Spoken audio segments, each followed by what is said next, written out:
இப்போ அதே மாதிரி நம்ம மேல இன்னொரு கம்ப்ளைண்ட். அது என்னன்னா, நம்மளுடைய கட்சி நிர்வாகிகள் எல்லாருமே சாதாரண குடும்பத்திலிருந்து வந்தவங்களாம். அதே தான் இங்கேயும் கேட்கிறேன், ஏன் வரக்கூடாதா?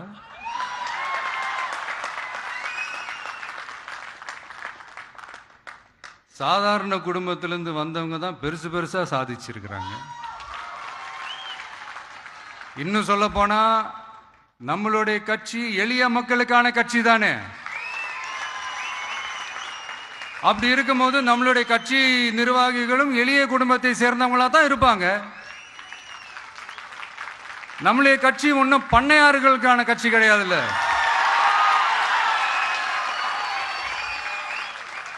முன்னாடிலாம் அந்த காலத்தில் பண்ணையாருங்க தான் பதவியில் இருப்பாங்க. இப்போ கொஞ்சம் உள்டா மாறிடுச்சு. பதவியில் இருக்கிறவங்களாம் பண்ணையாரா மாறிடுறாங்க.